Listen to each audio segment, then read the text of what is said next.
ప్రభునందు ప్రియ దేవుని సంగమా, దేవుని ప్రజలారా, ప్రభు యొక్క మహాకృపను బట్టి లోకములో అనేక స్థలాలలో అనేక రీతులుగా ఉపద్రవాలు, వరదలు, భయంకరమైన పరిస్థితులు ఉన్నాయి.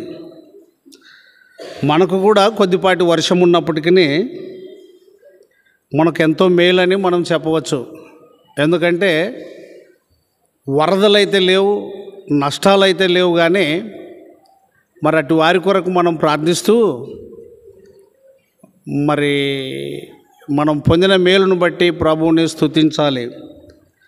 అందును బట్టి మనందరము దేవునికి రుణస్థులమై ఉన్నాం. ఇది అందరూ గుర్తించవలసిన మాట. అయితే ఈ రెండవ పునరుత్థాన దినము ఆదివారము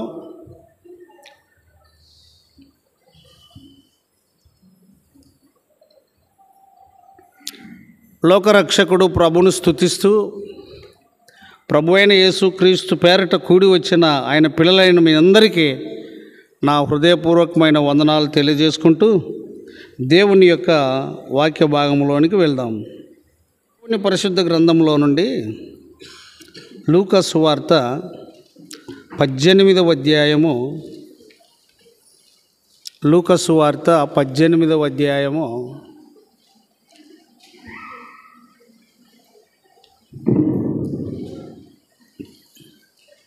దేవుని రాజ్యము చేరాలని లోకంలో ప్రతి ఒక్కరు కూడా తృష్ణగొని తపన పడుతూ అనేక రీతులుగా కార్యక్రమాలు చేస్తున్నారు.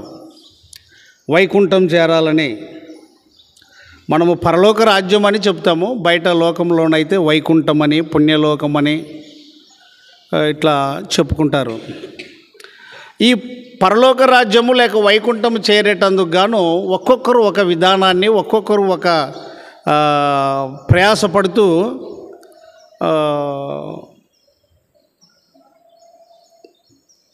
తృప్తి పడుతూ ఉన్నారు. కొందరు అన్నదానము, వస్త్రదానము, ఇంకా కొందరు ఎన్నెన్నో రీతులుగా సహకారం చేస్తూ లోకంలో ప్రయాసపడుతూ ఉన్నారు. కానీ పరిశుద్ధ గ్రంథము బైబిలు మనకు బోధించి హెచ్చరిక చేసేది ఏమిటి అని అంటే, పరలోక రాజ్యము చేరుటకు మారు మనస్సు అనేది చాలా ప్రాముఖ్యం. మారు మనస్సు, మారు మనస్సు శరీరము మీద మార్పు కాదు, భోజనాలతో మార్పు కాదు, ఇంటిని కట్టుకునే విధానంలో మార్పు కాదు, కానీ హృదయములో మార్పు. మారు మనస్సు బాగా గుర్తుపెట్టుకోవాలి అందరూ. మారు మనస్సు, ఈ మారు మనస్సు అనేది బాప్తిస్మము తీసుకునే సమయానికి ముందు నేను బాప్తిస్మం తీసుకుంటా అని చెప్తారు. అంటే నాకు మారు మనసు వచ్చింది, నేను మారినాను అన్న దానికి రుజువు. అప్పటికి మాత్రమే కాదు, కానీ ప్రతిరోజు కూడా మనస్సుని మార్చుకుంటూ ఉండాలి. మన మనస్సు మంచిది కాదు, మనం ఉండే లోకము మంచిది కాదు, మన పరిస్థితులు మంచివి కావు, మన కుటుంబంలో కూడా అందరూ మంచివారు కాదు, మన కుటుంబంలో కూడా అందరూ మంచివారు కాదు. నలుగురు అవునంటే ఇద్దరు కాదంటారు, ఇద్దరు అవునంటే నలుగురు కాదంటారు. ప్రతి ఇంటిలో కూడా భిన్న విభిన్న మనస్తత్వం కలిగినటువంటి లక్షణాలు. భిన్న విభిన్న అంటే ఒకరి మనస్సు ఒకరికి సరిపోదు. మనకు ఎగ్జాంపుల్గా తీసుకుంటే మార్తమ్మ పని వేరైంది, మరియమ్మ పని వేరైంది, ఒకే ఇంట్లోనే. మనం ఇంకా చూసుకుంటే ఒకే కుటుంబమే, కయ్యను యొక్క మనస్సు వేరు, హెబేలు యొక్క మనస్సు వేరు, మరియమ్మ మనస్సు వేరు, మార్తమ్మ మనస్సు వేరు. మనం ఇంకా ఆలోచన చేసినట్లయితే ప్రభు అయిన యేసుక్రీస్తుకు 12 మంది శిష్యులు, 12 మంది కూడా 12 విధానాలుగా తలంపులు కలిగినటువంటి వారే. అందుకు ఇదిన వర్తమానముకై మనం చేయవలసింది ఏమిటి అని అంటే, ప్రభు అయిన యేసుక్రీస్తు దగ్గరికి తన శిష్యులు వచ్చారు. చూడండి, మత్తయి సువార్త 18వ అధ్యాయము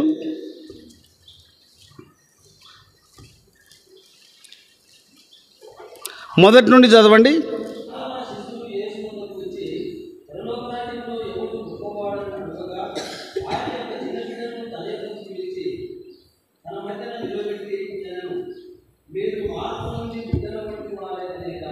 అక్కడ ముందుకు వద్దులే, వద్దు ఆటి వరకే చాలు. ఈ మొదటి లైన్లో శిష్యులు యేసునొద్దకు వచ్చి 22:6 చదువు, సామెతలు 22:6. కొంచెం ముందు అందరు తీసుకొని 22:6 చదువు, కంటిన్యూ చేయండి ఆ వచనము.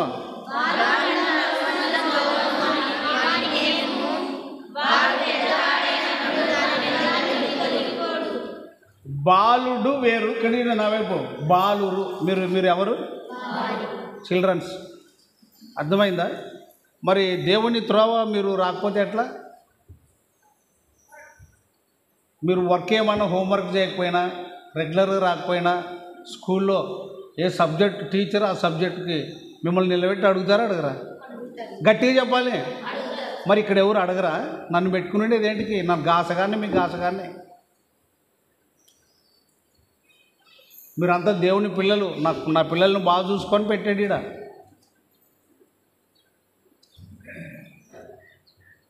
కాబట్టి వచ్చేది నేర్చుకోండి. అర్థమైందా బుజ్జి? వచ్చేది నేర్చుకోవాలి. ఇది మీ మందిరం, మీరు నమ్మిన ప్రభువుది, మీరు కట్టుకున్నారు. ఇది ఏ మందిరము? ప్రార్థనా మందిరం. యెషయా 56:7 చదువు. యెషయా గ్రంథం 56వ అధ్యాయం 7వ వచనం.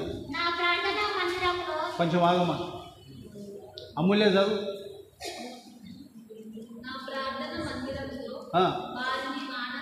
అన్నం నిన్న తిన్నావా? గట్టిగా చదువు.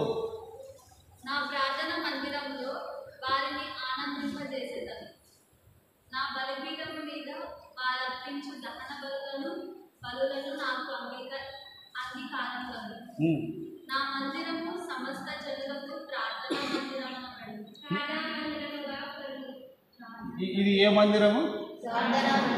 యాజనులకు. మీరు రోజు వచ్చే వాళ్ళకునండి. ఇక చూడి, సమస్త జనులలో మీరున్నారు కదా. ఇప్పుడు ఈ సమస్త పిల్లలలో మీరు ఉన్నారా లేదా? మరి కనపడాలి కదా ఈడ.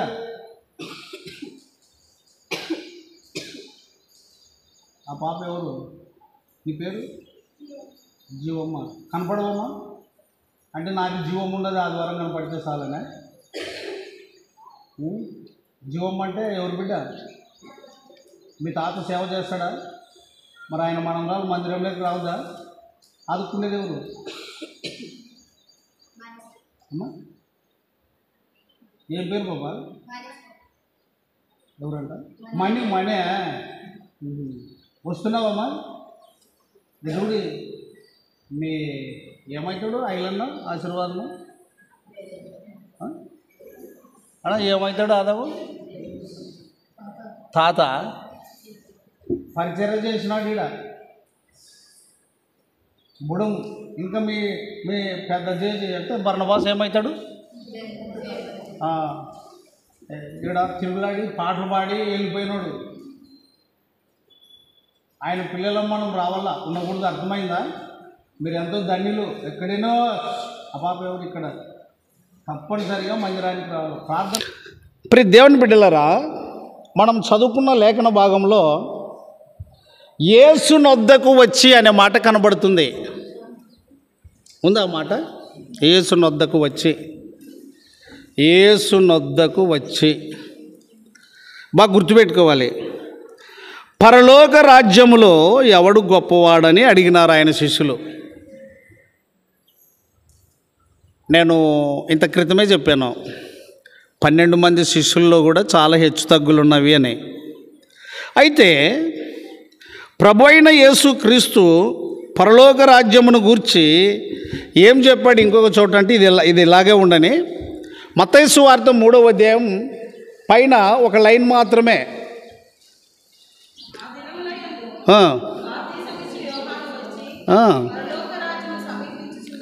ఏ రాజ్యము సమీపించి ఉన్నది అంటే ఎంత దూరం ఉండవచ్చు? బహుశా సమీపించి ఉన్నది అంటే ఎంత దూరం ఉండవచ్చు?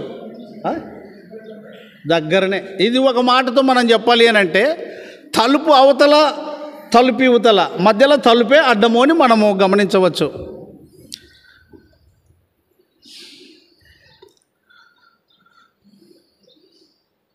పరలోక రాజ్యము సమీపించి ఉన్నది. దాని కింద ఏముంది? పరలోక రాజ్యము చేరాలి అంటే నేను చెప్తున్న మాట, బాప్తిస్మము రోజు తీసుకున్న మారు మనసే మారు మనసు కాదు. బాప్తిస్మము రోజు తీసుకున్నటువంటి ఆ దినము వచ్చిన మారు మనసే మారు మనసు కాదు. ఆదివారం నాడు మారు మనసే పొందల్లా, సోమవారం నాడు మారు మనసే పొందల్లా, మంగళవారం నాడు మారు మనసే పొందల్లా, బుధవారం నాడు మారు మనసే పొందల్లా, గురువారము మారు మనసే పొందాలి, శుక్రవారము మారు మనసే పొందాలి, శనివారము మారు మనసే పొందాలి. జీవితం అంతా మనస్సుని ప్రభు వైపు మళ్ళించుకోవాలి. చెడ్డ లోకములో మనమున్నాం, చెడు లోకములో మనమున్నాం, అపాయకరమైన దినాలలో మనమున్నాం. కాబట్టి చాలామంది దీన్ని గమనించరు. అంటే ఎట్లా మనసు మార్చుకోవాలి అని అంటే అనుకోకుండా కొన్ని రంకులు వస్తాయి. ఎట్లా ఏమంటే కొన్ని రంకులు వస్తాయి. ఊక ఉన్నదాన్ని తిట్టిఫై చూడమ్మా, ఎట్లా సమస్యే కదా. ఇక్కడ నువ్వు ఊరిక ఉండవు, ఆమె మాట్లాడింది కాబట్టి నువ్వు కూడా అప్పుడు పొరపాటున ఏదైనా మాట్లాడితేవనుకో, ఆమె ప్రభువులోకి రాలేదనుకో, మన సహోదరే పాలెంలోనే ఉంది, ఆమె ప్రభువులోకి రాలేదు, నువ్వు ప్రభునందు ఉన్నావు, నువ్వు పొరపాటున మాట్లాడినా ఘాటుగా మాట్లాడినా నీ మనస్సు మరి ఆమెతో సరిచేసుకోవాలి. అది మారు మనసు. ప్రతిరోజు మనసు మార్చుకొనుట. ఇంట్లో కూడా భార్య భర్తలకు రోజు 2 సార్లు అన్న సమస్యలే. ఎట్లా అమ్మా? రోజు 2 సార్లు అన్న సమస్యలే. రుతమ్మ ఇంట్లో రోజు ఉంటుంది అనుకుంటా నేను సమస్య. ఆమె ఏడుస్తుంది పాపం. ఆ కొడుకు వాడు ఒకడున్నాడు, రోజు ఏడుస్తుంది. సుజ్ఞానం అన్న కూడా వచ్చి కూర్చుంటే ఏం చేస్తావు సార్ అని ఇక ఇట్లా ఊక అనుకుంటేనే కన్నీళ్ళు తుడుస్తాడు. సమస్యలు లేని కుటుంబం అంటూ లేదు. అక్కల చెల్లెళ్ళ మధ్య సమస్యలే, అన్నదమ్ముల మధ్య సమస్యలే, బంధువుల మధ్య సమస్యలే, ఇరుగు పొరుగు వారి మధ్య సమస్యలే. వీటన్నిట్లో కూడా మనము మనస్సుని మార్చుకోవాలి. అందుకొరకే మనకు బాగా పరిచయమైన వాక్యం, సూర్యుడు అస్తమించు లోపల మీ కోపము నిలిచి ఉండకూడదంటే అర్థం ఏమిటంటే అడ్జస్ట్మెంట్ కావాలి. అడ్జస్ట్మెంట్ అంటే అర్థం ఏమిటి పిల్లలు? మీరు చెప్పండి. అడ్జస్ట్మెంట్ అంటే గట్టిగా చెప్పాలి. సర్దుకొనుట కదా, రైట్. కాబట్టి చూడండి ఆ మాట, ఎఫెసు పత్రిక 4:25-26 కదా. కోపపడుడి కానీ పాపము చేయకుడి. అంటే పొద్దు మునిగేలోగా అంటే సమాధాన పడాలి. మనసు మార్చుకుంటే తప్ప సమాధాన పడలేవు.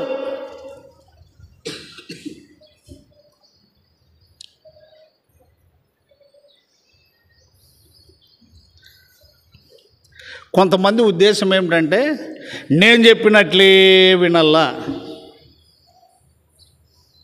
అంటే వీళ్ళు సంఘంలో ఎట్లుంటారంటే తేలుకు పెత్తనం ఇచ్చినట్లు అనమాట. తేలుకు పెత్తనం ఇస్తే ఏం చేస్తుంది? దాని పని ఏమిటిది? మీరు చూసిలేనట్లారు కదా. లేదు మరి మాట్లాడరు మీరు. మమ్మల్ని చూసిలేవా నువ్వు మళ్ళీ ఇంటికి అడుగుతావనే. ఇప్పుడు తేలుకు పెత్తనం ఇస్తే ఏం చేస్తుంది? కోతికి కళ్ళు దాపితే ఏం చేస్తుంది? ఎవరికి మాటినది అది. ముందే చెట్లు కొమ్మలు ఎగురులాడుతుంది. ఇంకా కళ్ళు తాగినాక ఎట్టుంటుంది? కోతులం కాదు మనము, తేళ్ళం కాదు మనము, మనుషులం. పరలోక రాజ్యము సమీపించి ఉన్నది.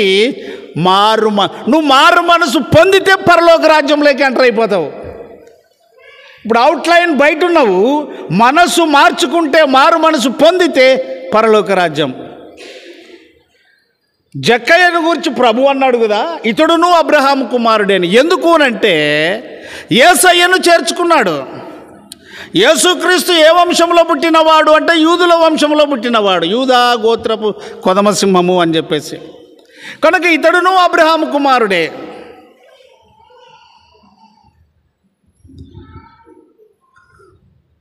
అబ్రహాం కుమారుడు ఎవరు?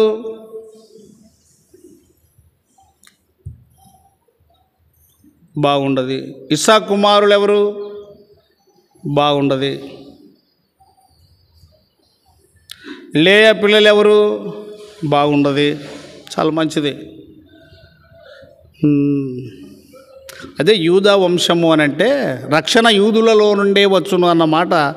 యోహాను సువార్త 4 అధ్యాయంలో మనం 20:19 నుంచి చదువుకుంటూ వస్తే ఆ మాట కనబడితే తీయదులే, కానీ నేను చెప్తున్నాను అట్లా. కాబట్టి ఇతడును అబ్రహాం కుమారుడే అనే జక్కయ్యను గూర్చి వ్రాయబడ్డది.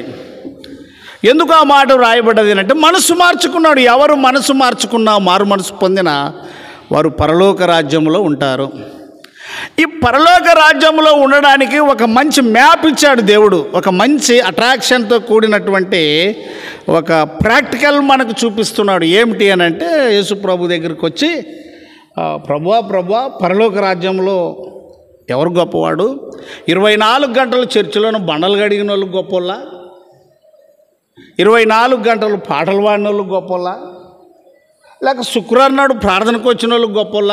ఇక్కడ చూడు, నీకు అనుమానం ఉంటే రెఫరెన్స్లు నన్ను అడుగు, నేను రాసిస్తా. ఎవరు ప్రభువా గొప్పవాళ్ళు? ఎవరైనా సేవకులు వస్తే బువ్వ పెట్టిన వాళ్ళు గొప్పవాళ్ళ?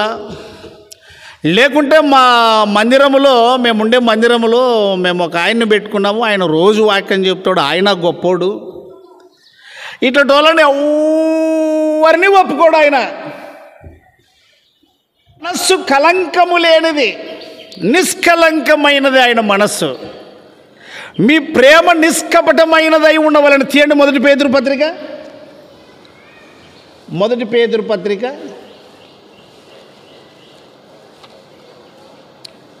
అందరు తీసుకోండి. యాకోబు పత్రిక అయిన తర్వాత మొదటి పేతురు పత్రిక 1వ అధ్యాయము 23వ వచనం. తీసిన వారు చదవండి గట్టిగా. జీవము గల దేవుని వాక్య మూలముగా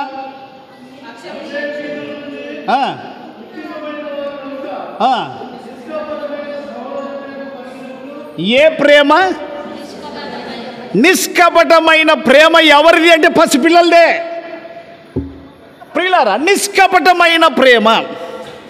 మనము ఒక విధంగా చూసినట్లయితే కాకులు ఉన్నాయి, కోవిలలు ఉన్నాయి, చిలకలు ఉన్నాయి, ఎన్నెన్నో పిట్టలు, పక్షులు ఎన్నో ఉన్నాయి. కానీ పావురము మత్తయి సువార్త 4వ అధ్యాయం కనుక చూస్తే, ఇది అట్లా పట్టుకోండి పేతురు పత్రిక. మత్తయి సువార్త 4వ అధ్యాయం చేయండి. పావురము అన్నాం కదా, 4వ అధ్యాయము ఆయన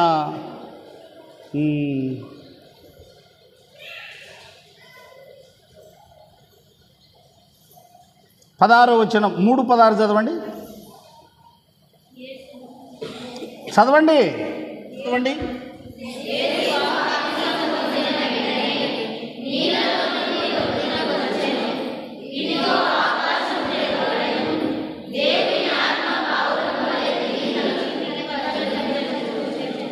మనం ఒకసారి ఆదికాండంలోని కూడా వద్దాం. తీయండి ఆదికాండము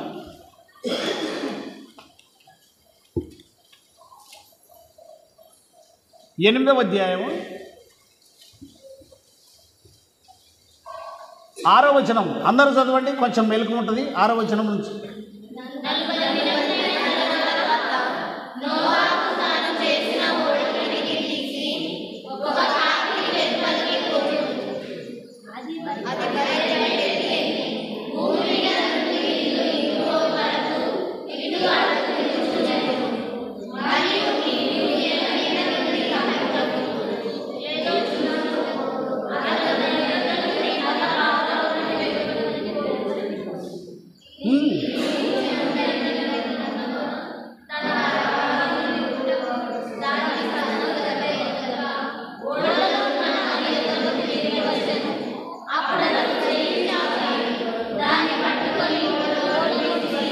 చదువు మరి.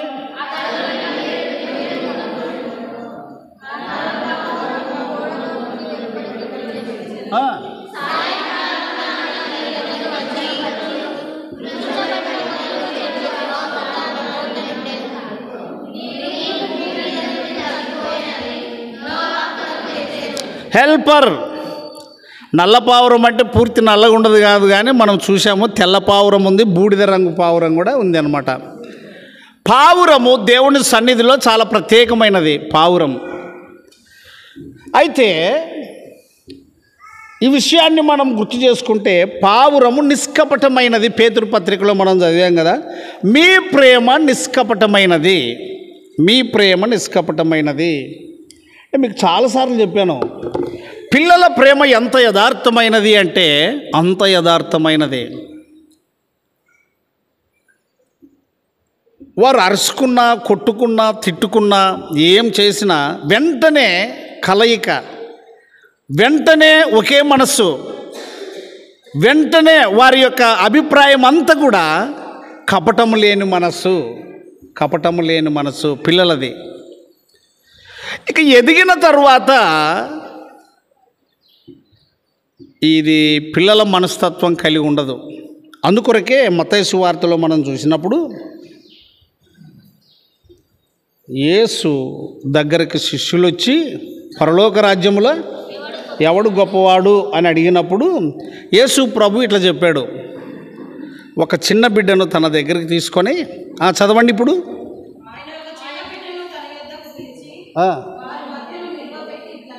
ఏమని ఆగుదాం ఇప్పుడు. మీరు మార్పు నొంది బిడ్డల వంటి వారైతేనే.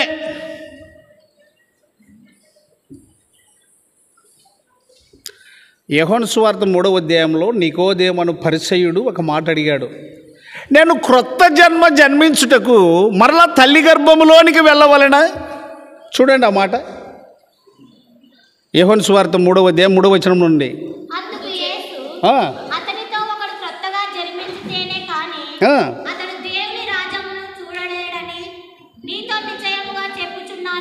క్రొత్తగా అంటే క్రొత్త మనస్సు అంటే మారు మనస్సు, మారు మనస్సు అంటే కపటం లేని మనస్సు, నిష్కపటమైన మనస్సు.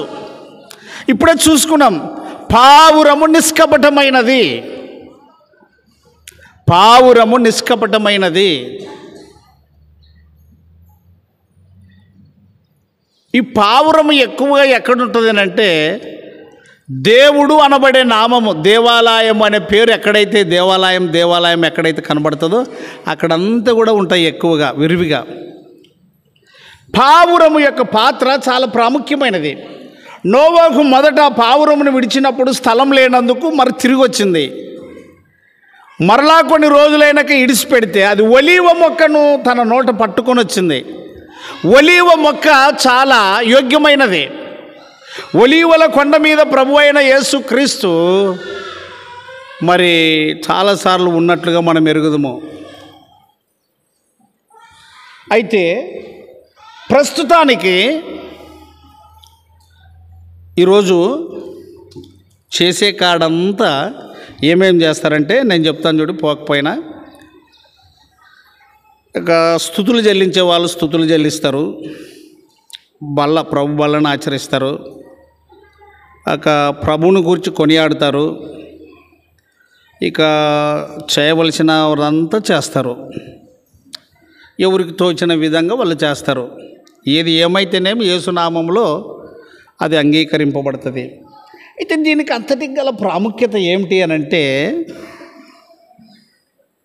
బిడ్డల వంటి మనస్సు మనకు కావాలి. బిడ్డల వంటి మనస్సు, బిడ్డల వంటి మనస్సు. ఇప్పుడు చదవండి మత్తయి సువార్త 18లో మరలా, మార్పు నొంది బిడ్డల వంటి వారైతేనే కానీ మీతో ఖచ్చితంగా ఆగుదాం. యేసు ప్రభు వారి లోకంలో ఉన్నప్పుడు దేన్ని గురించి తీర్పు తీర్చలేదండి. తీర్పు తీస్తే ఎవరు నిలబడలేరు. ఎవరిని గురించి తీర్పు తీర్చలేదు. ధర్మశాస్త్రం ఎరిగిన వారితో ఆ సమరయ స్త్రీ అన్నది, యూదుడవైన నీవు సమరయులతో ఎందుకు సాంగత్యం చేయరు కదా, నువ్వు నన్ను యూదుడవైన నీవు ఎందుకు నన్ను నీళ్ళు అడుగుతున్నావు? చూడు 4వ అధ్యాయం, యోహాను సువార్త 4వ అధ్యాయం. ఆమె ఎంత పాజిటివ్గా మాట్లాడింది. వచనం చెప్పమ్మా. 4 గట్టిగా చదువు.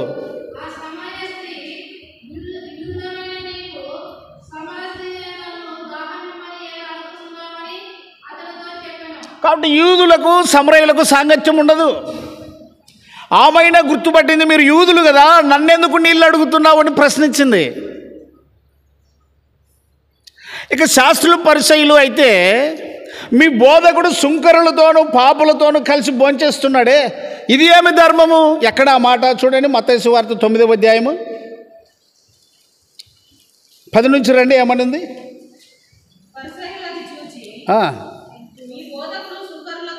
అయితే ఇంకా పైన రమ్మ, 9, 8 అట్లా రా,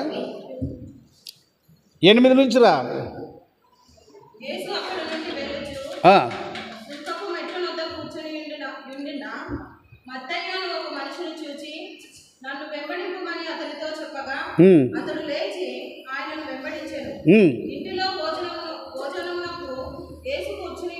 అది ఎన్నో వచనము?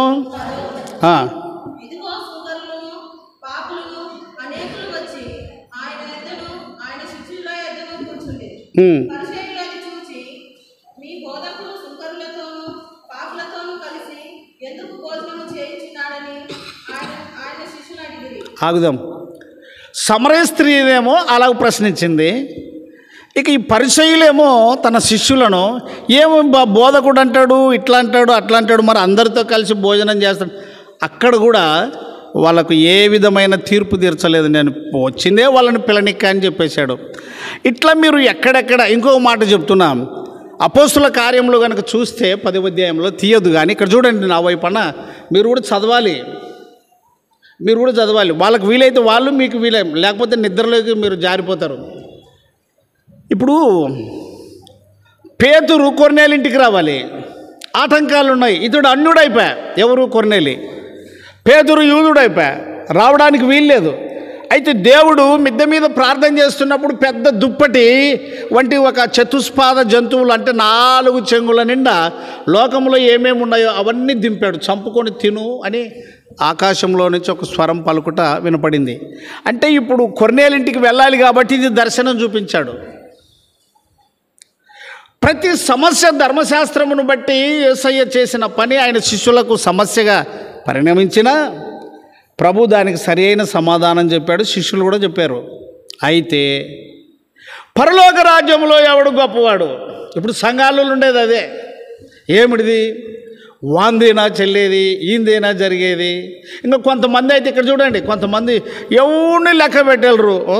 అది ఎట్టు దున్నపోతు కదా మేసిన వాళ్ళ తీరు, చక్కగా వచ్చేది, వెనక చూసేదిలా, ముందు చూసేదిలా, తమ పనేదో.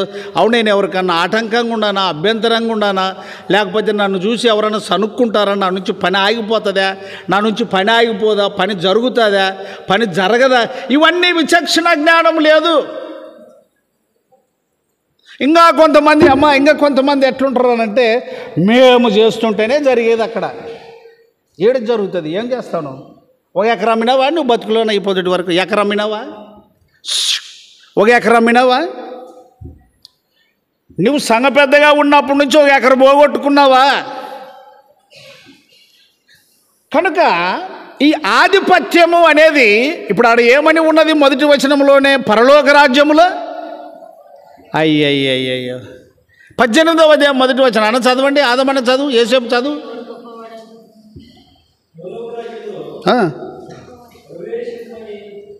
అట్లా కాదన్నా, 18వ అధ్యాయం మొదటి వచనం. ఉండమ్మా, వాళ్ళని చదివిస్తున్న బేకయ్యే.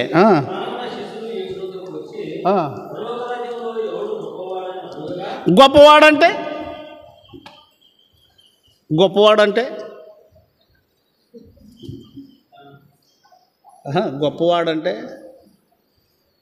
ఇప్పుడు మీకు అర్థమయ్యేది చెప్తాను. మీ సంఘంలో ఎవరు పెద్దోళ్ళు, వయసులో ఉన్నోళ్ళు అని అంటే అట్లా అర్థమవుతుందని నేను అంటున్నా. ఫలానోళ్ళు పెద్ద మనుషులు, వాళ్ళకు వయసు ఉన్నది అని చెప్తారు. ఇప్పుడు కొంతమంది ప్రార్థనకు రాకపోయినా ఉన్నారు, కొంతమంది వయసు కలిగిన వాళ్ళు. ఊర్లో కూడా వయసు కలిగిన వాళ్ళు ఎవరన్నా ఉన్నారా, మీ ఊరికే పెద్దోళ్ళు ఉన్నారా ఎవరన్నా అని. ఇంకా కొంతమంది వాళ్ళ పనులను బట్టి గొప్పవారు అని, వాళ్ళ అధికారమును బట్టి గొప్పవాళ్ళని ఇట్లా లెక్కించుకుంటారు. యేసు ప్రభు అదే వాళ్ళ మధ్య ఇట్లా వస్తే వీళ్ళకి రోగం మాన్పాలని చెప్పేసి, ఎవడు గొప్పవాడు అని అంటే, ఇంక ఇప్పుడు కిందికి రండి.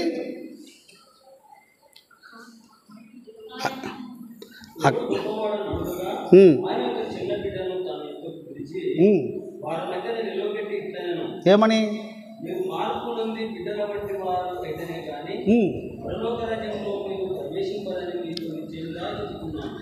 రోజు నీకు ఏ మనస్సు ఉండాలి? అరే ఇప్పుడు చదివితురే, ఇప్పుడు చదవలేదా? ఇప్పుడు ఒక బిడ్డను తీసుకొని ఏమన్నాడు? మీరు మార్పు నొంది క్రొత్త మనస్సు కాగా ఎవడైనా క్రీస్తునందున్న ఎడల వాడు నూతన. ఇది మానవ స్వభావం అండి. కొంచెం సేపు కఠినత్వం వస్తుంది, కొంచెం కోపం వస్తుంది. చెప్పదు పైగా ఏమి ఈ కథ కుదిరేలేదు పోపా అని ఇట్లాంటివి కూడా వస్తాయి. ఇవన్నీ వస్తాయి. కానీ వాక్యమునకు ఏం శక్తి ఉన్నది అని అంటే, కఠిన గుండెను కరిగించేది వాక్యము. నీరు మట్టి పెడ్డలను ఎలా కరిగిస్తుందో కఠిన గుండెలను కరిగిస్తుంది. కొంతమంది కరగరు. ఏంటికంటే వాళ్ళు రాయికి తప్పారా, రప్పకు తప్పారా. మీరు మార్పు నొంది బిడ్డల వంటి వారైతేనే కానీ, ఇంకా అట్లుంటే సంఘంలో రంగులే లేదయా, గేర్లో రంగులే లేదు. మీరు మార్పు నొంది బిడ్డల వంటి వారైతేనే కానీ. ఇప్పుడు నేనేం చేస్తానంటే, సుందరదన లే అంటాను అనుకుంటూ లేస్తాడు. బయట పోయి ఏమంటాడు? ఎవరిని లేక పెట్టాడు, పెద్దవాళ్ళని చూడు, చిన్నవాళ్ళని చూడు, అందరిని లేపి నిలబెడతాడు. ఇది ఆ మనసు ఎందుకు అనుకుంటావు అట్లా? ఎందుకు అనుకున్నావు అట్లా? ఈ మనసు ఇటువంటిది వస్తుంది. మత్సరము అంటే చెడ్డ కన్నులు, చెడ్డ మనసు.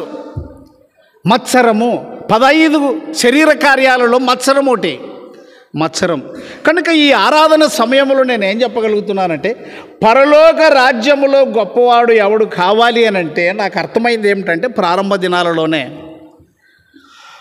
బోధకుడు కాదు, సంఘ పెద్ద కాదు, అన్నిటికీ సమర్పించుకొని పరిచర్య చేయాలంతే. నువ్వు ఏమేం చేస్తావో చైల్డింగ్ అంతే. మనిషి కుమారుడు పరిచారము చేయించుకొనుటకు రాలేదు, కానీ ఏమి చేయుటకు? పరిచర్య. ఇంకా అనేకులకు క్రయధనముగా తన ప్రాణమును ఇచ్చుటకు వచ్చాడు. ఇవి మర్చిపోతున్నారు అందరూ.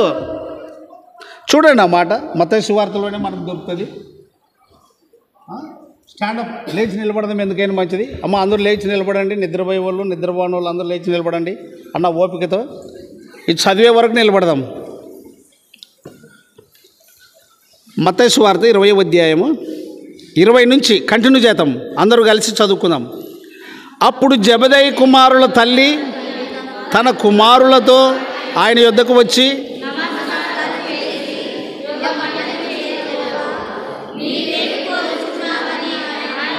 చదవండి గట్టిగా.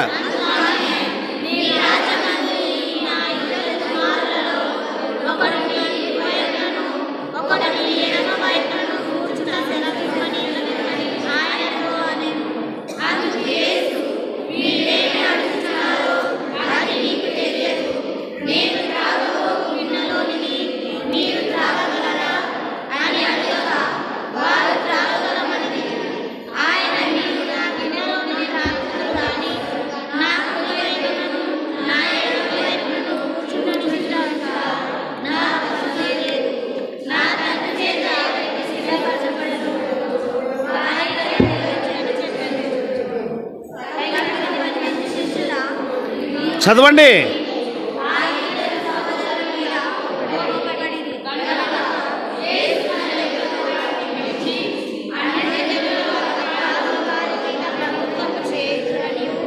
వారిలో గొప్ప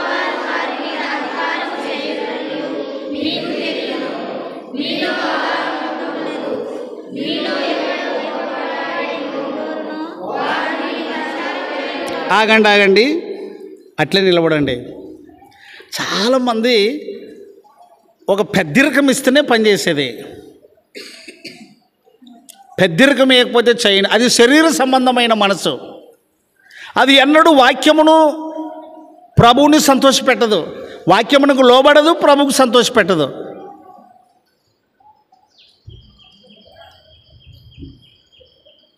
ఎంత ఎంత ఎంత మంచి మాట. మీలో అలాగుండకూడదు, మీలో అలాగుండకూడదు. శిష్యులనే గద్దించాడు ఆయన, మీలో అలాగుండకూడదు.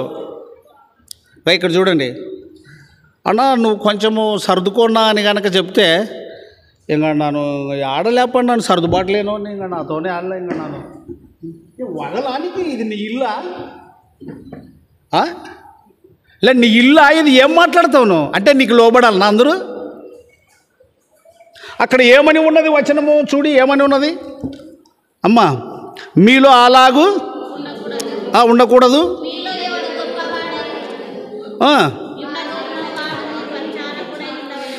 ఎవడన్నా గొప్పవాడు కావాలా అని అనుకుంటే వాడు మీ పరిచారకుడై ఉండాలి, మీకు దాసుడై ఉండాలి. సంఘ పెద్దలు అంటే కొంతమందికి ఎట్లుంటుందని అంటే, మరి వాళ్ళకి ఎట్లా అర్థమవుతుందో ఏం కథనో నాకైతే తెలియదు. కానీ ఏం చేయరండి, చక్కగా వస్తారు, చక్కగా పోతారు. అంటే సంఘ పెద్దలు అంటే చక్కగా వచ్చి చక్కగా పోయే వాళ్ళు అనమాట. అంటే వీళ్ళు యేసయ్య కంటే గొప్పళ్ళు. అన్నూరులు అంతే, అన్నూరులు అంతే. వానికి నేను ఎట్లా కనపడతాను, దానికి నేను ఎట్లా కనపడతాను. వాళ్ళ మీలో ఎవడన్నా గొప్పవాడు పరలోకంలో కావాలనుకున్నా, గొప్ప మనసు కావాలని, అందరికీ ఏమి కావాలి, తెలిసినోడైతే నన్ను అడిగితే, తెలిసినోడు ఈ ఊర్లో అయితే మాజీ సంఘ పెద్దలు లేరులే, అన్నీ దిద్దుకుంటా చేసుకుంటూ పోతున్నాం కాబట్టి సరిపోయింది. మరి అప్పుడప్పుడు వాళ్ళకి ఏమన్నా కనపడుతుందేమో, ఎట్లా అంటే మేము చేస్తుంటేనే మేము పెద్దలుగా ఉండమని అనుకున్నారో ఏమో. అందరూ వాక్యాన్ని బట్టి భయపడుకున్నారు, మనకు మర్యాద ఇచ్చారో మనం కూడా వాళ్ళకి మర్యాద ఇవ్వాలనే పద్ధతులు చాలామందికి తెలియవు. ఇంకా సంఘ పెద్ద అంటే నాను బాగున్నానని, ఏడు బాగుండవు రా, నీ ఇల్లే ఇటుకి రాదు, నువ్వేం బాగుండవు, నీ తలక ఏం బాగుండవు. నువ్వు అందరికి చాకరీ చేయాలి, వచ్చి కుర్చీలో వెళ్ళా, లైట్లో వెళ్ళా, తలుపులు తెరల్లా, కసువు కొట్టల్లా. పరిచారకుడు అంటే అర్థమేమి అంటే చదువు, ఆ మాట చదువు, వచనం చూడి.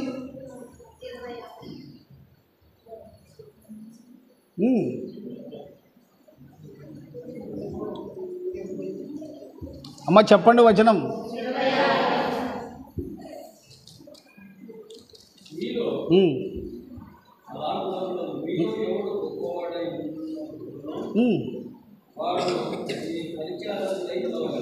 మీ పరిచారకుడై ఉండవలెను, మీ పరిచారకుడై ఉండవలెను.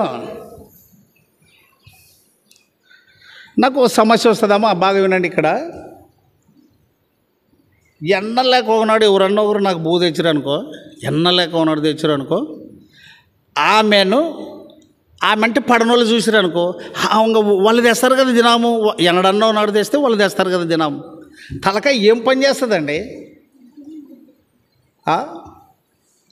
ఈ పిల్లలు కూడా ఉంది మనస్తత్వం. అది ఎక్కడికి పోతుంది, ఎర్రి పుచ్చకాయ పుట్టింది, ఎర్రి పుచ్చకాయ కదా మలిచేది, అట్లా కాదా ఈ పిల్లలకు కూడా ఉంటుంది అట్లా. ఈ వాళ్ళు ఎట్లా పోతారు కదా నానేంటికి వల్ల, అది పోదండి, ఆ రోగం పోదు. మీలో అలాగ నాకు వాక్యం అది చాలా నచ్చింది, నన్ను పరిచర్య చేయడానికి అది చాలా ఆధారమై ఉన్నది. మీలో అలాగ ఉండకూడదు. చదవన్న మళ్ళీ చదువు.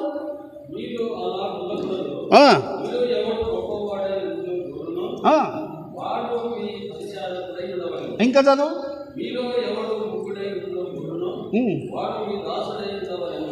ముఖ్యమైన వ్యక్తి అనబడాలి అంటే ఏ టు జడ్ మొత్తం చేసుకుంటుండాలి నువ్వు. ఇంక అది నేను అందుకే వచ్చానంటాడు. ముందుకురా ఇంకేమంటాడు,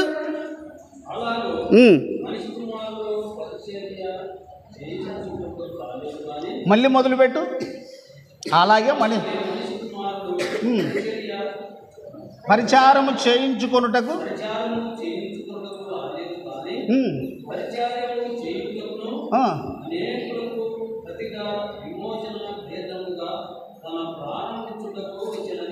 కూర్చుందాం.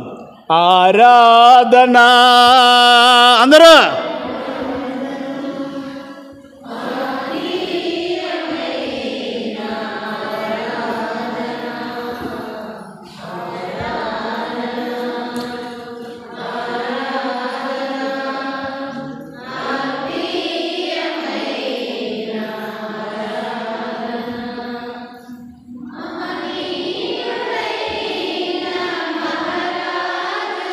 ఆ మహారాజు ఏమి చేయుటకు వచ్చాడంటే పరిచారము చేయుటకు, నీకు పరిచర్య చేయుటకు వచ్చినాడు ఈ లోకానికి. నీ కొరకు ప్రాణం పెట్టడానికి వచ్చాడు. అమ్మ ఊక సంఘ పెద్దలైతే పరిచారకులైతే చాలా డింగి డింగి డింగి డింగి డింగి చేస్తారు. ఇది ఎడమవుతుంది. ఏమే అది ఈ ఎక్కడి నుంచి వచ్చిందో ఏం కథను, నాకంటే ఇవి గిట్టవు, పడనే పడవు. నాకు వందనాలు అంటే అసలే పడవు. చిన్నప్పటి నుంచి నాకు వందనాలు పెట్టేటోళ్ళు నాకేం ఇష్టం లేదు. అంటే మరి దానిలోనే అప్పుడప్పుడు వందనాలు పెడతాడు అట్లా అనుకునేవు. మరి ఆ మంచి పెట్టలేదే, ఆమె పెట్టలేదే. కొంతమంది సేవకులు ఇట్లా అంటారు, ఏమో బాబు వందనాలు కూడా పెట్టవు. ఇప్పుడు ఎంత గర్వం వచ్చేది నీకు? నా ప్రభువు నాకు అది నేర్పలేదు. అరే నువ్వు దాసుడవయ్యా.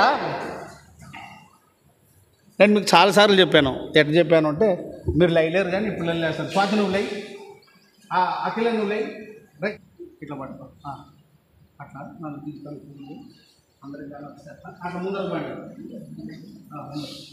ఇప్పుడు ఈ జూలకాలకి ఈమె ఎమ్మెల్యే, ఎవరు అఖిల ఎమ్మెల్యే. ఈమె మా ఎమ్మెల్యే వస్తుందని ఒక గంట తెచ్చింది. ఇప్పుడు మీరు చెప్పాలా, మీరు చెప్పకూడదు, మీరు తెలిసినా చెప్పకూడదు. భాగ్యమా జాగ్రత్త మీరు చెప్పకూడదు, మీరు చెప్పకూడదు. ఇప్పుడు ఈమె మా ఎమ్మెల్యే వస్తుందని దండ తెచ్చుకున్నాడు. ఇప్పుడు దండ వేయించుకునే వాళ్ళు గొప్ప, దండ వేసే వాళ్ళు గొప్ప.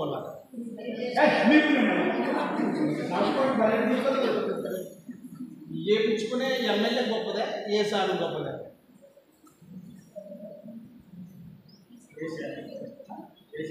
ఎట్లా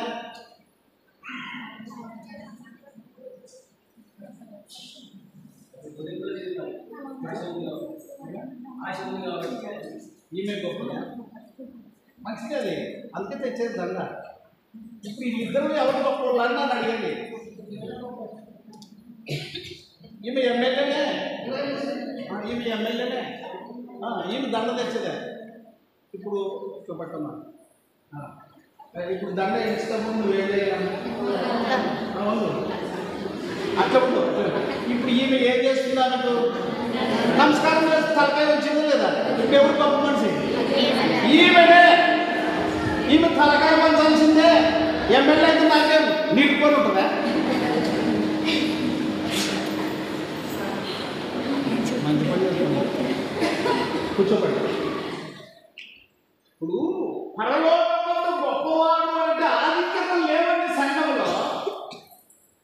ఒకవేళ నియమింపబడిన అక్షరపడవద్దు, పురుషుని కొంచెమైనా అక్షరపడడం దేవుని వాక్యం చెప్తుంది. అందుకొరకే మీలో అలా ఉండకూడదు. 27వ వచనం చదువు.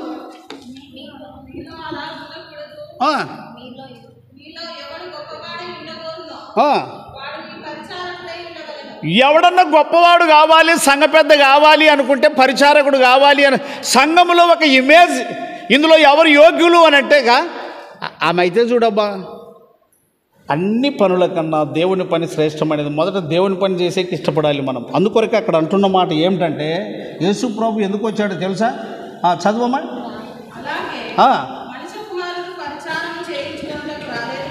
పరిచారము చేయించుకొనుటకు రాలేదు కానీ పరిచారము చేయుటకును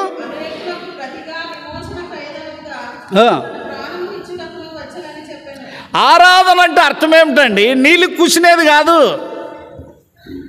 ఒక ఆయన వచ్చాడే,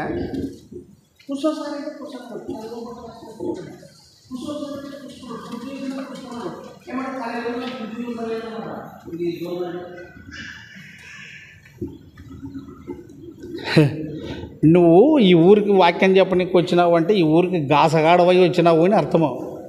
ఇప్పుడు ఇంగ్లీష్లో పేరుంది పాస్టర్. ఇది పెద్ద ఫ్యాషన్ అయిపోయింది పాస్టర్ అంటే.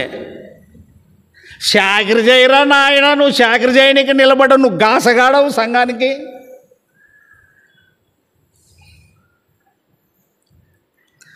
ఇప్పుడు అక్కడ ఏముందంటే, అనేకులకు ప్రతిగా తన ప్రాణమును క్రయధనము నీ కొరకు ప్రాణం ఇవ్వడానికే వచ్చాడు. ఆయన గొర్రె పిల్లకు సాదృశ్యంగా. పాపము పోవాలి అంటే బలియాగం జరగాలి. రోమపత్రిక తీయండి, 3 చదవండి. రోమ 6:23.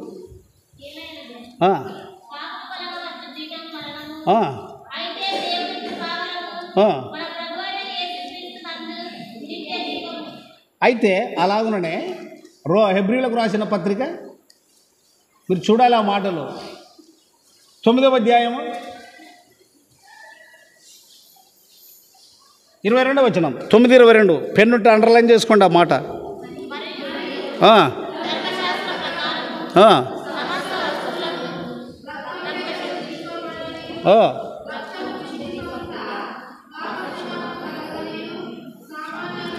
క్రయధనము అంటే నీ పాపమునకు క్రయధనము వెల చెల్లించాడు ప్రభు తన రక్తమును చిందించుటయే.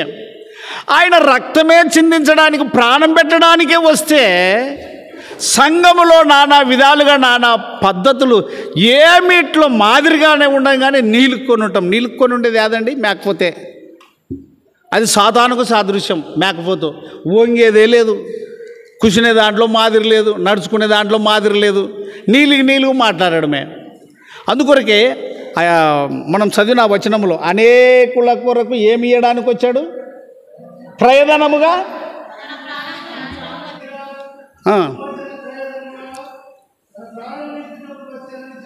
ఇప్పుడు ఇక్కడ ఒక బేస్ వాక్యం మీకు చూపిస్తా, అందరూ చూడండి బాగా. యోహాను సువార్త 3వ అధ్యాయం 16వ వచనం చదవదు, తీసి పెట్టుకో. ఇంకొక వాక్యం చూపిస్తాను. యోహాను సువార్త 3:16. ఉండమ్మా ఉండు. మొదటి యోహాను 3:16.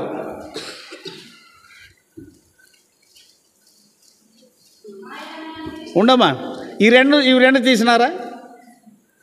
ఇప్పుడు మత్తయి సువార్త 20వ అధ్యాయంలో ఆ చివర మనం చదివింది ఏది? అనేకులకు ప్రతిగా. ఎన్నో వచనం అది? 28. 28 అన్న 28 అట్లా ఉంచుకోండి. ఉండు. హెబ్రీ 9:22 రక్తము చిందింపకుండా పాపక్షమాపణ. ఇట్లా గుర్తుపెట్టుకో. ఇప్పుడు మళ్ళీ ఓ మారి అడుగుతున్నా నేను, ఏమని? మత్తయి 20:28 క్రయధనము, అదే రక్తము. హెబ్రీ 9:22. ఇప్పుడు యోహాను 3:16 అందరూ చదవండి.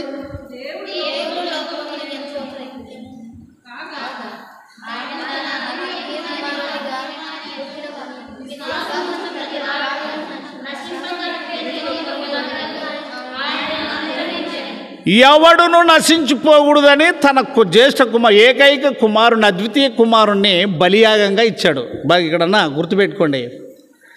నీకు అన్ని పోతాయి ఇవి కనుక గుర్తుపెట్టుకుంటే. మొదటి యోహాను 3:16 ఏముంది?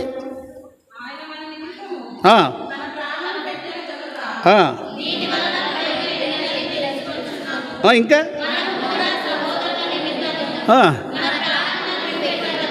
సహోదరుల కొరకు ఏమి పెట్టబద్దులమై ఉన్నాము? ఇవన్నీ మర్చిపోయి వయస్సును బట్టి, హోదాను బట్టి, విద్యను బట్టి, అర్హతను బట్టి నేనంటే నీకు కనపడదా? అడిగడిగి మర్యాద ఎన్ని రోజులు చేయించుకుంటావండి? అరిగరిగి ఎన్ని రోజులండి? నేను పిల్లల్ని కొంతమందిని గుర్తుపెట్టాను. లాస్ట్కు వాళ్ళు ఆటికి తయారయ్యారంటే పిలిస్తే కూడా దాపెట్టుకునే కాటికి తయారయ్యారు. వీళ్ళని పిలకూడదని నేర్చుకున్నాను.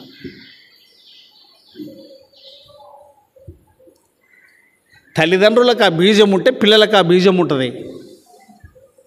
నాకు చేయాలనేది కాదు, ఆయనే పరిచర్య చేయుటకు, ఆయనే ప్రాణం పెట్టుటకు వస్తే ఎవడు నశించిపోకూడదని నిత్య జీవం పొందు నిమిత్తము యేసుక్రీస్తును మనకు బలిపశువుగా ఇస్తే, హెబ్రీ 9:22 ప్రకారంగా రక్తం చిందించడానికి ఆయన వస్తే, ఇంకో మాట అండి, మొదటి యోహాను 1:7 చూడండి. మొదటి యోహాను 1:7.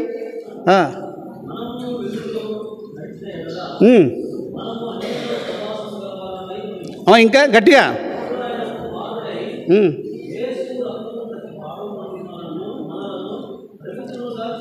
ఏ రక్తము అన్నా? ఇక్కడ చూడు, ఏ రక్తము? ఇప్పుడు ఇంకో మాట అన్నా, ఆయన దేవాది దేవుడై ఉండి ప్రాణం పెట్టడానికి వచ్చాడంటే ఏ మనసు? ఏ మనసు? ఇప్పుడు మనమే పాడతాం ఆ పాట, అందరూ పాడండి. పలుకవైతివా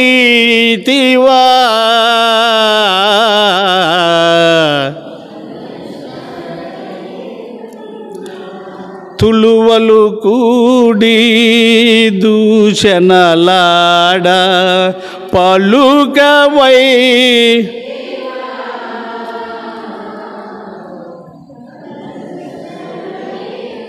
మీరు ఎంతసేపు ఉన్నా ఈ స్కెచ్లో బాగా మిమ్మల్ని పదే పదే అడుగుతాను, మీకు ఇక్కడ బాగా గుర్తుండాలి. ఇప్పుడు మొదటి యోహాను 1:7 వచనంలో ఏముంది? యేసు రక్తము ప్రతి పాపమును. బాగా గుర్తుపెట్టుకో, నీ హోదా ఆడుందో ఈడ బాగా గర్వం ఉందండి. మేము లేకుండా జరుగుతుంది, మేము కనపడాలి. ఎవడరా నీకు నేర్పింది? సైతాన్ గాడే నీకు నేర్పింది. నువ్వు ఎంత బైబిల్ చదివి ఎంత పట్టుకున్నా కూడా. యేసు రక్తము అంటే ఆయన ప్రాణం పెడితేనే కదా, ఆయన చంపబడితేనే కదా. 9:22 హెబ్రీ 9:22 తీయనా? 9:22 సల్మాన్ చదువు.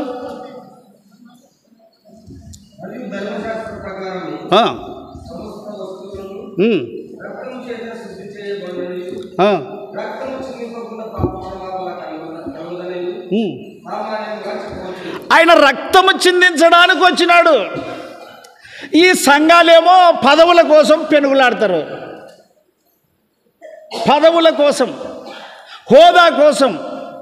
భర్తను బట్టి భార్య, అమ్మ నువ్వు దునియా పని చేయి, ఆయన తగ్గించుకొని వచ్చినాడు. ఆయన ముందు నీ పని అంతా కనపడదు, నా పని అంతా కనపడదు. ఆయనే ప్రాణం పెడితే నువ్వు నేనేం చేయాలి? ఇప్పుడు ఏం చదివాము? హెబ్రీ 9:22 చదువుకున్నాం. మత్తయి 20:28 చదువు. అన్నోళ్ళు చదవాల. మత్తయి 20:28.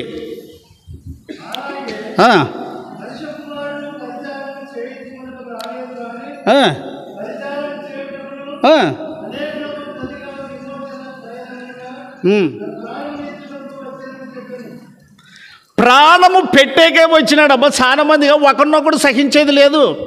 ఇది ఇడిచిపెట్టారు. ఇది వాడు పాపి, మేము దూరం ఉంటాము అంటే యేసు ప్రభు కంటే ఎక్కువైనోడు వాను, యేసు ప్రభు కంటే ఎక్కువైనోడు వాను. ఆయన నిన్ను క్షమించలే, ఆయన నిన్ను ప్రేమించలే, మరి నీ వంతు ఏమిటి? 3:16 చూడు. యోహాను సువార్త 3:16 ఉండమా? 17వ వచనం.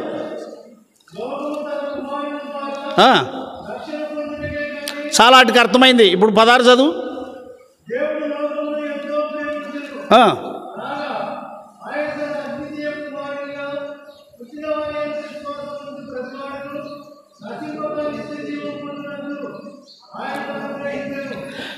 తన కుమారుడైన యేసు క్రీస్తుని ఎవడు నశించిపోకూడదని బలి పశువుగా పంపాడండి.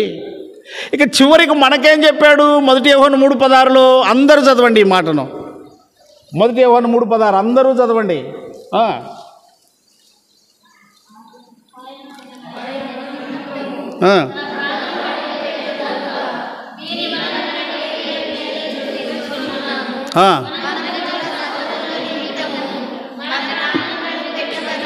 దానిలో నా మాట చదువు. మొదటి యోహాను 3:16 చదువు. మనము కూడా సహోదరుల నిమిత్తము ఏమి పెట్టబద్దులమై ఉన్నామో ఉంది. ఆ మాట చదువు చదువు.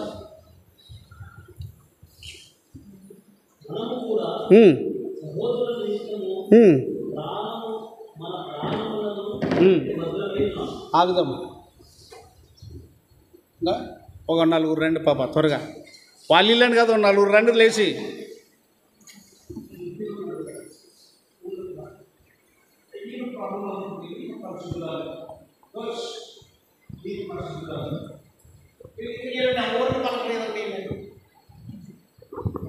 యేసు ప్రభు ఏం పెట్ట నీకు వచ్చాడా? మరి నువ్వు నమ్మినాక, ఆయన దేవుడని నమ్మినాక ఇలా నిడిచిపెట్టిపోతే నీది నమ్మడమేనా? నమ్మడమే. చాలా మంది ఇదే అవతారం పుడుకున్నారు. ఎవడు చెప్పరా నీకు ఆ రక్షణ పని? చదవండి 28 చదువు. మత్తయి 20:28 ఉండమ్మా. మత్తయి 20:28. ఇంకెవరు లేరా చదివే వాళ్ళు?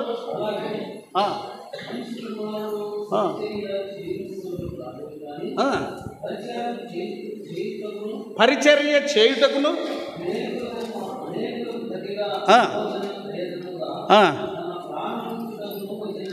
తన ప్రాణము పెట్టేకొచ్చినాడు ఆయన. ఏం పెట్టేకొచ్చినాడు? ప్రాణం పెట్టేకొచ్చినాడు. మీ ఓపికతో నేను ముగిస్తాను. నేను ఎబ్రి 9:22 చదువు.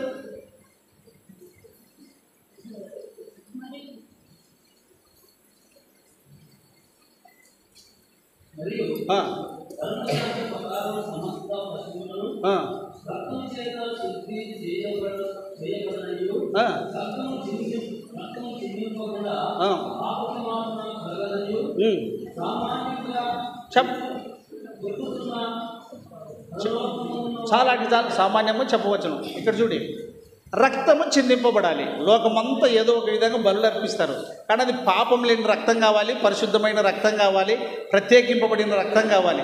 సరే అట్లుండని మనం ఇంకా ఆలోచన చేస్తే మొదటి యోహాను 3 పదాలు ఏం చదువుకున్నాము? మొదటి యోహాను 3 పదాలు.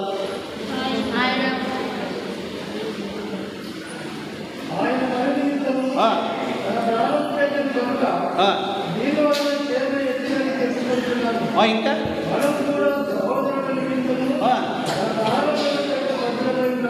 నీకు చూడి, నువ్వు సహించాలి, నువ్వు ఓర్చుకోవాలి, అవసరమైతే ప్రాణము పెట్టాలని వాక్యం చెప్తున్నది. కానీ అట్లా కాదు, వీళ్ళంత పాపులు, ఈమె చేసే శాస్త్రాలు, వీళ్ళంత పాపులు, ఇలా నిడిచిపెట్టి అట్టుపోతాడు. ఇక్కడ చూడండి, నాకెళ్ళి ఆయనేమో పాపులందరినీ పిలువ వచ్చినాడు, పాపుల కొరకు ప్రాణం పెట్టడానికి వచ్చినాడు. అంటే తను తాను తగ్గించుకున్నాడు. ఎక్కడా మాట అంటే ఫిలిప్పీ పత్రిక 2వ అధ్యాయం వచ్చినాడు. ఫిలిప్పీ 2:8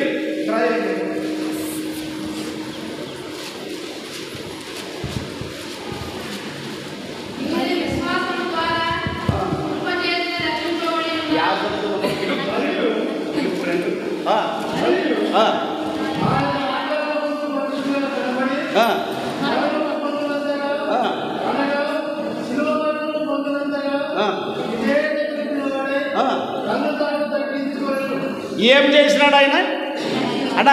బాగా మీకు అర్థం కాకపోతే చెడిపోతుంది. తన్ను తాను అది అట్లే పట్టుకో. మత్తయి సువార్త 18వ అధ్యాయం ఏమున్నది? 2వ ఆయన ఒక చిన్న బిడ్డను తన యొద్దకు పిలిచి వారి మధ్య నిలబెట్టి ఇట్లా, మీరు మార్పు నంది బిడ్డల వంటి వారైతేనే కానీ పరలోక రాజ్యంలో ప్రవేశించరని మీతో నిశ్చయముగా చెప్పుచున్నాను. కాగా ఈ బిడ్డ వలె తను తాను తగ్గించుకొని వాడవాడు. తగ్గించుకోవాలన్నాడు. ఆడేవాడు ఫిలిప్పీ 2:8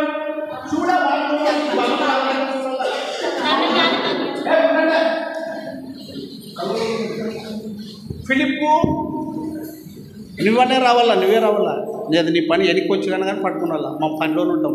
వాళ్ళకి తెలదు, ఎవరు చెప్పినా ఆశ అవుతుంది అన్న. ఫిలిప్పు 2:8 అన్న.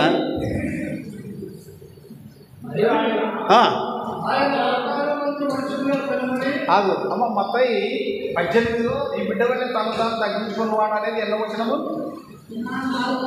4వ వచనం. రైట్. మత్తయి 18:4, ఫిలిప్పు 2:8.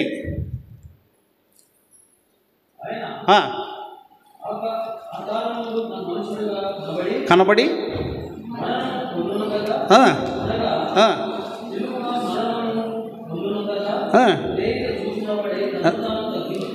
యువతలు చదువు. మత్తయి 18:4 చదువు.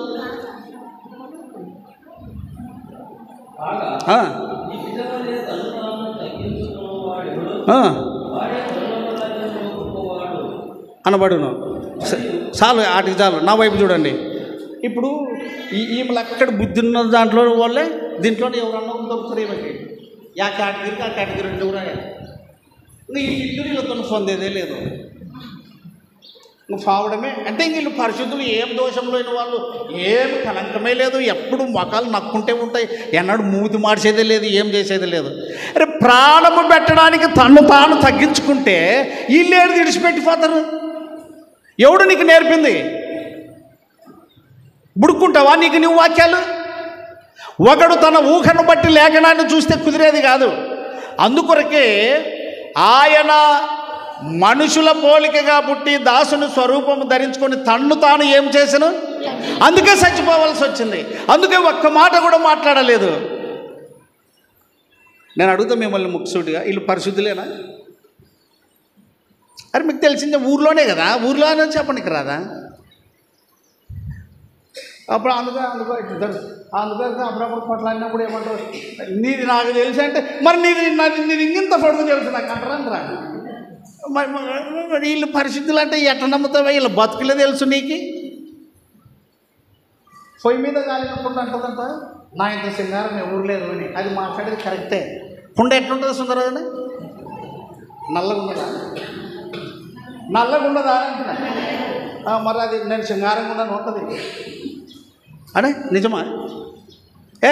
కుండ నల్లగా ఉండేది సింగారమా? నేను నల్లగా మారితేనేరని కడుపు నిండేది. నేను కాలల్లా. ఆయన కాల్చబడుటకు వచ్చాడు. కాల్చబడెను ప్రభు కల్వరిలో, పిసుకబడెను ప్రభు తిరుగటిలో, పిండి వలెనో పిసుకబడెనో, కాల్చబడే ప్రభు కల్వరిలో.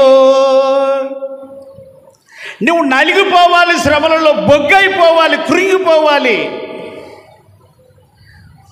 ఏం నేర్చుకున్నారండి? వీళ్ళనేమో ప్రభు సహించాలంట, వీళ్ళేమో ఎవరిని సహించారంట. ఇంకా కొంచెం అర్థం చేసుకుంటే ఆయన యేసయ్య సహించాలంట, సుందరరాజు ఈయనను సహించాడంట. బైబిల్ అట్లా నేర్పలేదయ్యా. అందుకొరకే ఎవడందుకు వాడు గుంపు కట్టుకునేది, ఇంకా మళ్ళీ చేతగానప్పుడు అందితే అట్లు పోసేది, అందుకుంటే కాళ్ళు పట్టుకునేది. మనము అర్హులము కాదండి, మనము అర్హులము కాదు. మహనీయుడైన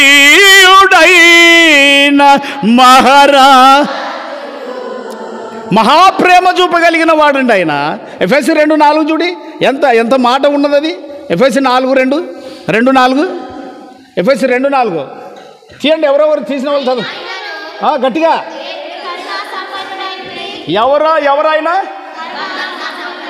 ఆ కరుణ సంపన్నుడు అయినందుకేనండి రెండవ రాకడను ఆలస్యం చేస్తూ మారు మనసు లేని వారి కొరకు, పాపం చేస్తున్న వారి కొరకు, అవిధేయులైన వారి కొరకు, నరహంతకులైన వారి కొరకు, విగ్రహారాధికులైన వారి కొరకు, అబద్ధీకుల కొరకు, మోసం చేసే వారి కొరకు, తల్లిదండ్రులను కొట్టే వారి కొరకు, భార్యలను చంపే వారి కొరకు, భర్తలను చంపే స్త్రీల కొరకు ఆయన నిత్యము ఇప్పటికీ ఆలస్యం చేస్తూనే ఉన్నాడు. ప్రజలు మారు మనసు పొందాలి అని చెప్పేసి. ఆయన మహనీయుడు. ఆయన కరుణ హస్తం ఇప్పటికి చాచి ఉన్నది. నమ్ముతారంట, పరిశుద్ధులు అయ్యారంట, వీళ్ళని విడిచిపెట్టి వాళ్ళు పోతారంట. ఎవరిని పిలవడానికి వచ్చాడు ఆయన? నువ్వు పాపివా? పిలువబడ్డావా?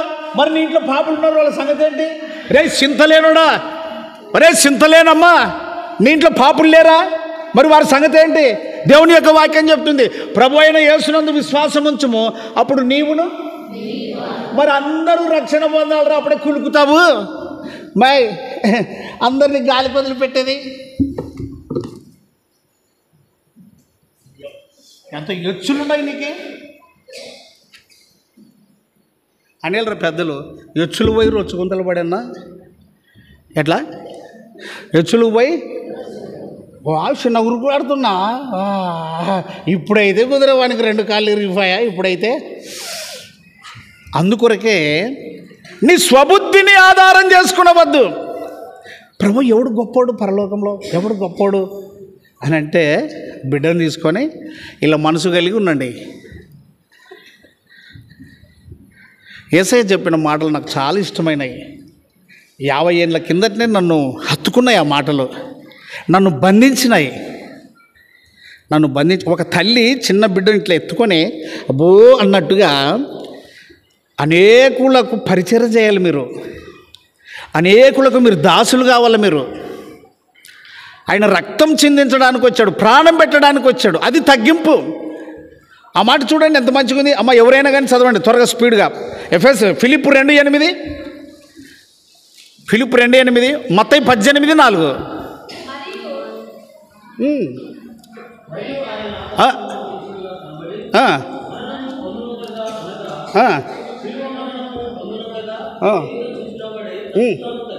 తన్ను తాను ఏమి చేసిన మత్తయి సువార్త చూడి 18:4 కాగా ఉండు, మా వాళ్ళే పట్టుబట్టారు చూద్దాం. ఆ. ఆ.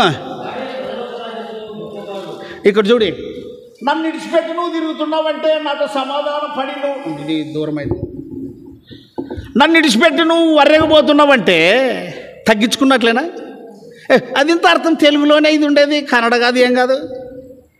ఇప్పుడు దేవమ్మదే అనుకూలమైన వాళ్ళతో మాట్లాడుతుంది, అనుకూలంగా ఉన్న వాళ్ళని విడిచిపెట్టిపోతుంది. తగ్గింపేనది. ఇది చెప్పడానికి రాదా మీకు? ఏడుది కాదు. ఉమ్మి వేస్తే కూడా ఆయన ఏమన్నాడు? మరి నీవు కాదే దేవమ్మ, నువ్వు ఆ పిల్లతో మాట్లాడావు. నానెట్లా మాట్లాడాను? నానెట్లా మాట్లాడాను? నానెక్కడా అది ఎక్కడా? నన్ను దినం బైబిల్ పట్టుకొని పోతానమ్మా, అది దినం ఇంటికాడ పండుకుంటుందమ్మా. ఆమె ఇంటికాడ పండుకున్న ఒకటి, నువ్వు మందిరానికి వచ్చిన ఒకటి. తగ్గించుకోలేదు కదా, ఆమెను మాట్లాడలేదు కదా. ఆయన ఎవరిని పిలువ వచ్చినాడు? 13వ వచనం 9:13 చూడి.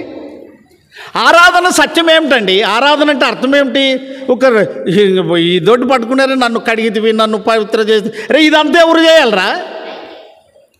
అయితే నేను పాపలను పిలువ వచ్చి తినిగా లే స్టాండప్ లైక్ పిలువ వచ్చి తిననే మాట చదువు. అయితే పిలువ వచ్చి తిననే మాట చదువే. పిలువ వచ్చి తిని ఎవరిని? ఎవరిని? మరి నువ్వు ఆమెను నానెక్కడా ఎక్కడ అంటవే? ఇది తిర్రి కాదా? ఇది ఫకురు కాదా? ఇది గర్వము కాదా? ఎవరిని పిలవడానికి? మరి నాతో ఎందుకు మాట్లాడవు? ఆమెను ఎందుకు మాట్లాడేవు అన్న? అదే ఆయన ఎవరిని పిలవడానికి వచ్చినాడు కదా. మరి నువ్వు నమ్మను, తెలబట్లు వేసుకున్నావు, పక్కకు బాను అయ్యా తోక బీక. ఎవరా నీకు నేర్పింది? నా ప్రభు నేర్పినాడు నాకు. తగ్గించుకోను. తండ్రి వీరేం చేయుచున్నారు, వీరిని ఏం చేయము. అదే మత్తయి లూకా సువార్త 23వ 34 మేము చూడు, త్వరగా ముగించుకుందాం. 23:34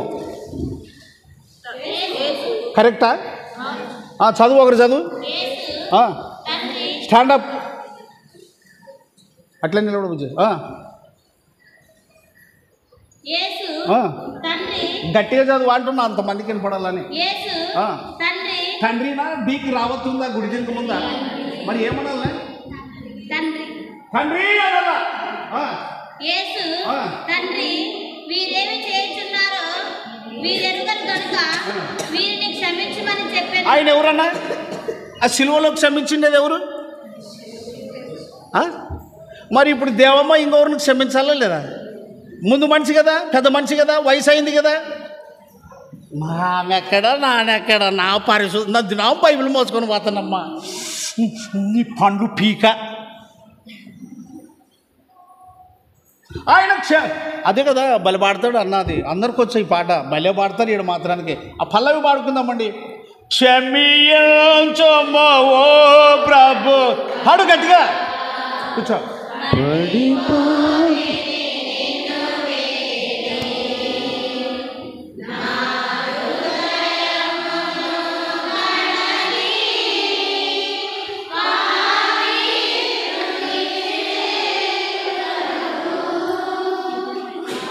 ఆగు చాలు. క్షమించు అని అడుగుతున్నావు, మంచిది. పాపికి ఆశ్రయం కావాలి, రక్షణ దుర్గం కావాలి, కోట కావాలి, ఆశ్రయం కావాలి. మరి నువ్వు క్షమాపణ పొందినాక ఇంకోరిని క్షమించాలి కదా, అవునా కదా? ఇప్పుడు గంజి తాగేటోడు వరుబూ తింటున్నావు, మరి అడిగినోనికి పెట్టాలా లేదా? కనీసం బోలోని గంజాన్న పోయాలి కదా. యాది లేదండి, వీళ్ళే దేవుళ్ళు అయిపోయినారు ఇప్పుడు. అది నీకు దూరం ఒగ్గాక, అది మీకు దూరం ఒగ్గాక ఆయన పరిచర్య చేయడానికి వచ్చినాడు, ప్రాణం పెట్టడానికి వచ్చినాడు, రక్తం చిందించడానికి వచ్చినాడు. మనం కూడా మన సహోదరుల నిమిత్తం ఏం పెట్టబద్దులమై ఉన్నాము. అది ఆరాధన.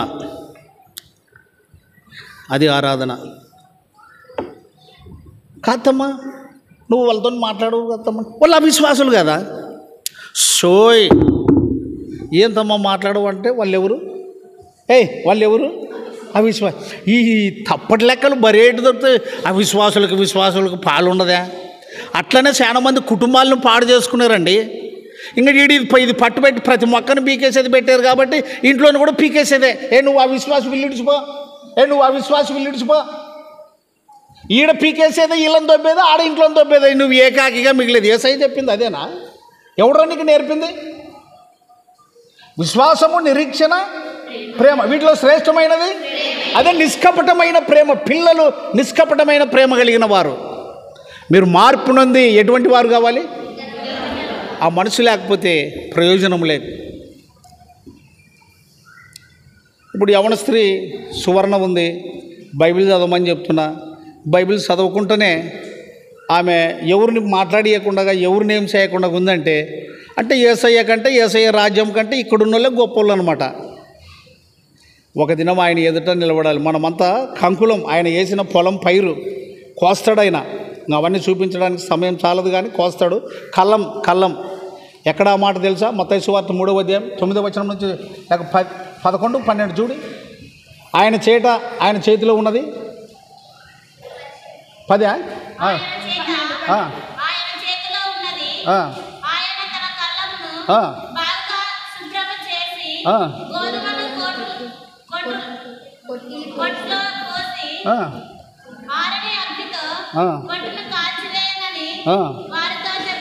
అమ్మా, నువ్వే అతిశయపడద్దు.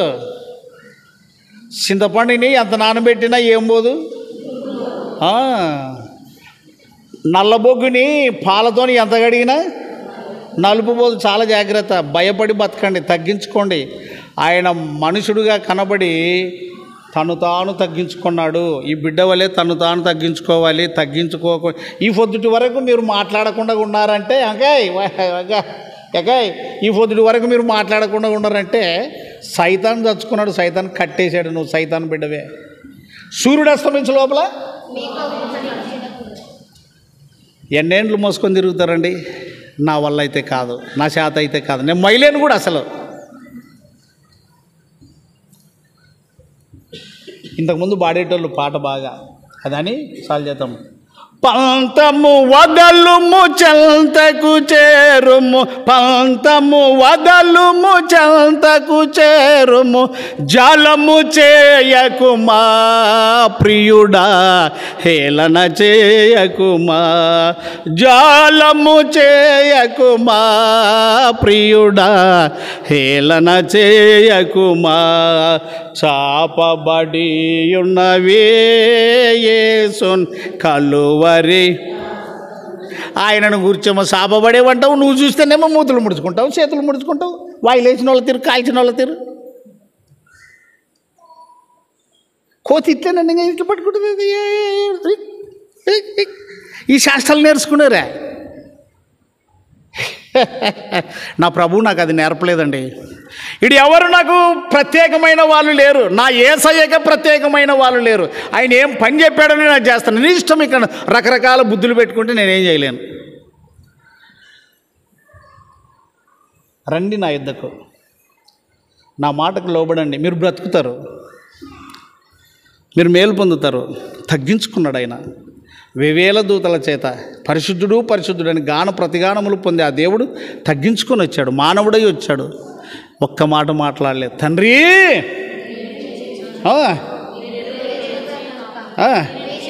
మరి నువ్వు క్షమించవా? చూడనా 23:34.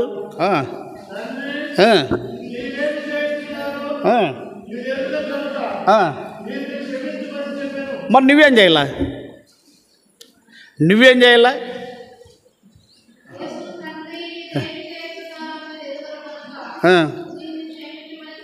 చాలా సంఘాలలో ఇంతే అండి. ఇంకా చదివేది ఇంకా స్తోత్రం ప్రభు అని సంకల్పం పెట్టుకోండి. ఎవరు నేర్చుకున్నా నీకు ఇతనం మళ్ళద్దా, పంట రావద్దా, నీకు నువ్వు సంతోషపడద్దా, కష్టపడలేదా? కనుక తగ్గించుకోవాలి. పరలోక రాజ్యంలో గొప్పవాడు కావాలంటే ఇవన్నీ చేసినా కూడా ఈ బిడ్డ వల్లే తను తాను తగ్గించుకోకపోతే పరలోక రాజ్యం మీకు లేదని క్లియర్గా మత్తయి సువార్త 18వ అధ్యాయంలో చెప్తున్నాడు. మనం బిడ్డల వల్లే తగ్గించుకుందాం. ఆ మనసు పిల్లల తీరు కావాల్సిన పనిలే, ఆ మనస్సు కలిగి ఉందాం. నిష్కపటమైనది శ్రేష్టమైనది ప్రేమ. మోకరిద్దాం.